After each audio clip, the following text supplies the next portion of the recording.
JLP's Marsha Simit resigns as MP. Northeast St. Anne Member of Parliament MP Marsha Simpson has resigned with immediate effect. Simit's resignation as MP for the constituency comes after serving 4 years in the post. Her resignation was confirmed in a statement to the media from the Office of the Prime Minister. Earlier this year, Simit was replaced as constituency chairman in Northeast St. Anne by Senator Matty Samuda. Samuda is expected to be the party's standard bearer in the constituency when an election is held. Simit, who represents the governing Jamaica Labour Party, has come under fire from constituents who have accused her of being an ineffective member of parliament. Simit defeated Keith Brown of the People's National Party by 4,422 votes, polling 9,169 to her opponent 4,747 in the 2020 general election. New Haven St. Andrew residents protest fatal shooting of teen by police.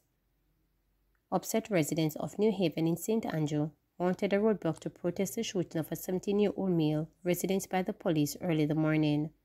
They have accused the police of acting in cold blood. The deceased teen has been identified as Devon Hall. According to residents, Hall was shot in the vicinity of Corville Gardens on Washington Boulevard around 4 a.m. They claim that he was then allegedly dumped by the police in the Duhaney Park Market, which has since been declared an active crime scene. The police's information arm, the Constabulary Communications Network, has not released an official report into the incident. Meanwhile, the roadblock has since been cleared by the police. Despite the efforts of police to disperse the crowd, the residents have remained steadfast in the area, demanding justice for Hall and answers from law enforcement. Woman murdered in Falmouth.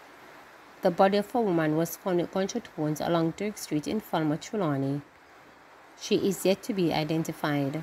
Head of the Trelawney Police Deputy Superintendent Winston Milton told reporters that residents heard explosions and called the police. He said when the police arrived, the body of the woman was found on the ground in blood with gunshot wounds. Milton stated that the victim is suspected to be a sex worker, as the area is known for such activity. The police have been focusing on Seaboard Street, the usual place where sex workers gather, so they have moved to other areas to ply their trade. Range Rover driver in fatal Manchester crash to be questioned. A 31-year-old man, whom the police have identified as the driver of the Range Rover involved in a collision that left 10-year-old boy dead and his mother hospitalized in critical condition, is scheduled to happen. According to police sources, the man who turned himself in late Monday has been warned for prosecution. He is expected to undergo a question and answer session with the police. Authorities have not disclosed the identity of the individual believed to have been driving the Range Rover, which turned the joy and excitement of children returning to school on Monday into tears and sorrow for a Manchester family following the two-vehicle collision. The boy, Trevon Sanchez, a student of Christian Elise Primary and Infant School, was being transported by his mother, a police constable, to start grade 6 when the tragedy occurred. In the meantime, grief counseling continues at Christian Elite Primary following the death of the student. Trevon was my party. He was the person when I got in the class with my clown self, he was the one to just lead everybody on. He was one to always challenge something. He always has something to say as a rebuttal. He always questioned stuff and he wasn't afraid to ask anything. He was very confident. But for me, it was just the vibes. I'm the vibes and he was just my little vibes. They are trying to be strong, but you know, adults would know more than children. Yeah. But they are trying to do the best they can to cope with the situation. But it's very difficult. Life just cut short and nobody saw it coming, you know. So the region stands resolute to supporting the institution all the times. And now, in particular, that our student has passed.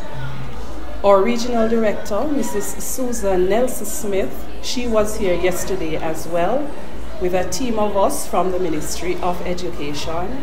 Today we are here again with the educational social worker, and we will be providing psychosocial sessions for our students, grief counseling for our teachers, so we continue to give support as our school, our principal, our quality education circle goes through this process of grieving. Our school principals have also been providing support by allowing their guidance counselors to come to the school and offer the requisite support. Radical transformation of education system important, says MP.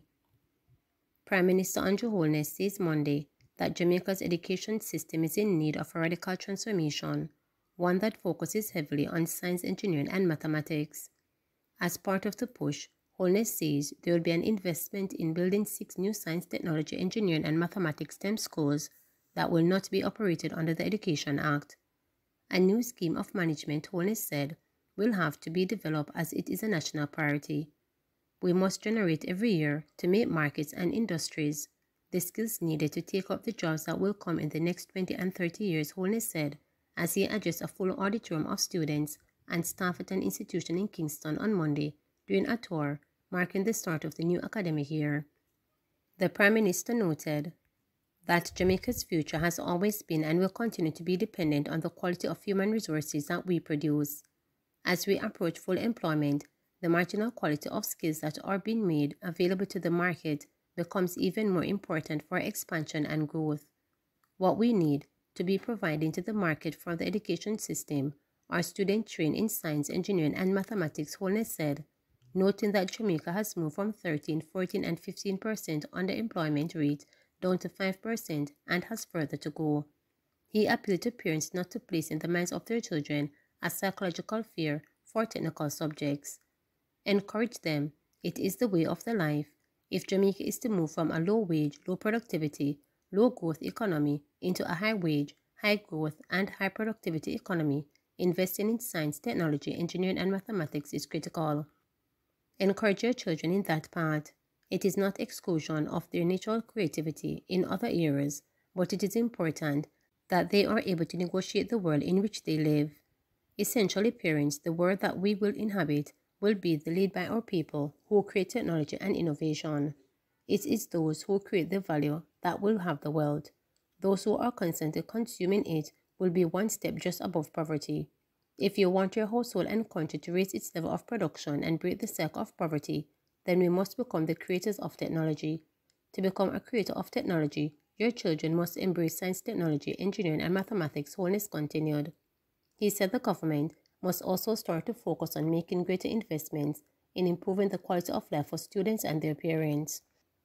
One area he singled out as being particularly in need of improvement is the transportation sector. Remember to subscribe, like, share, and click the notification bell for daily updates.